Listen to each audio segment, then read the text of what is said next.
quantificateur, vrai ou fausse, le retour. Écrire avec des quantificateurs les propositions suivantes, puis dans chaque cas dire si la proposition est vraie ou fausse.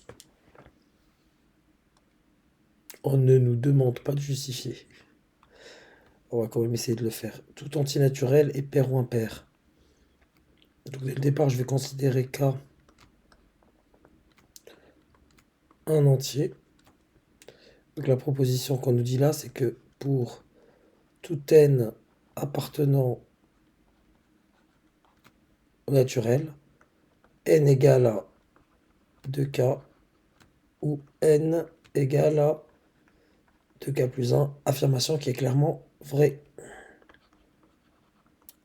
Un nombre entier naturel, il est soit pair ou impair. Il ne peut pas être simultanément les deux. Et en plus de ça, il ne peut pas être aucun des deux. Tout antinaturel est pair ou tout antinaturel est impair. Donc là, c'est un peu différent par rapport à la précédente. On va l'écrire donc différemment. On nous dit là que pour tout n appartenant à n, n égale à 2k, ou, plus loin, pour tout n appartenant au naturel, n égale à 2k plus 1. Cette affirmation, elle est fausse parce que, à la fois, si je note la première parenthèse en rouge, P, et la deuxième en vert, Q, bah, P est fausse. Tous les antinaturels ne sont pas pairs. Et la parenthèse verte est fausse également parce que tous les antinaturels ne sont pas impairs. Ainsi, faux ou faux, ça me donne une affirmation fausse. Passons à la troisième. Pour la troisième, on nous dit, pour chaque entier, on peut trouver un entier strictement plus grand. Évidemment, on va d'abord l'écrire. Donc chaque entier, sous-entendu relatif compris. Donc pour tout n appartenant à z, il existe un m appartenant à z tel que n est strictement inférieur à m. Évidemment, prenez m égale à n plus 1. Donc l'affirmation est vraie.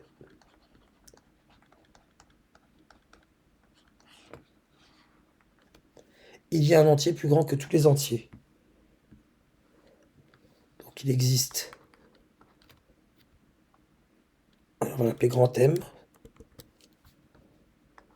C'est un grand M appartenant à l'ensemble des entiers relatifs, tels que pour tout n appartenant à z, n,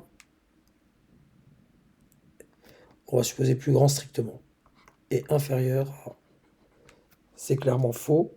Cela reviendrait à dire qu'il existe finalement que l'ensemble z est majoré, ce qui n'est absolument pas le cas. Supposez que c'est vrai, qu'il existe ce m. Qu'allez-vous faire du cas de cet entier naturel qui est m plus 1, grand M plus 1? Vous voyez la contradiction. Donc là, c'est clairement une affirmation fausse. Passons à la 5. Il existe un réel dans le carré est égal à 2. Il existe, donc là on passe au réel, un x appartenant au réel, tel que lorsqu'on élève au carré égal à 2, évidemment que c'est vrai parce qu'on a bien deux solutions ici. Donc il existe au moins un réel dans le carré est égal à 2. C'est plus ou moins racine de 2.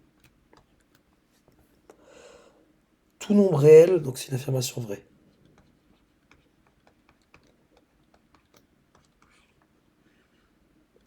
Tout nombre réel est inférieur ou égal à son carré.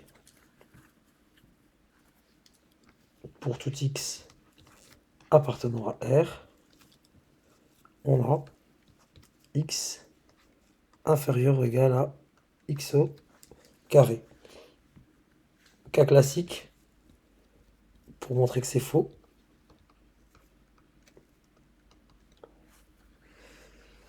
prenez un demi. Un demi au carré est égal à un quart, et vous avez que un demi est strictement plus grand que 1/2 au carré. Il existe un entier qui est plus petit que tous les entiers positifs.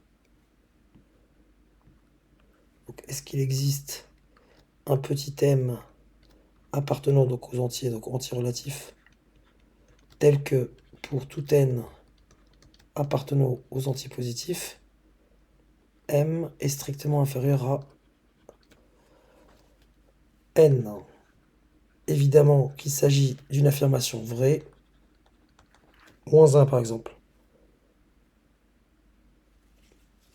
Si on considère que c'est strictement plus petit que tous les entiers positifs, prenez moins 1. Donc, quel que soit votre entier naturel, il sera strictement plus grand que moins 1.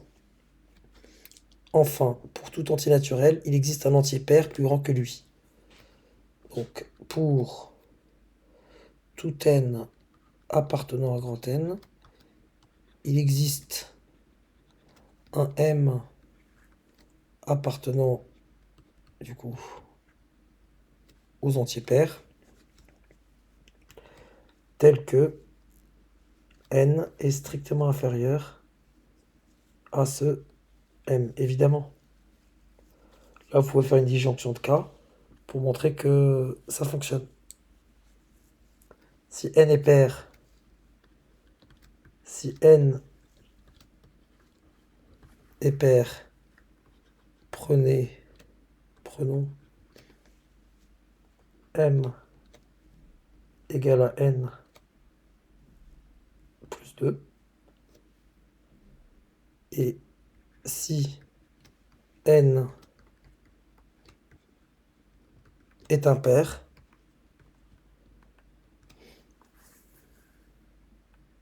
prenons m est égal à n plus 1.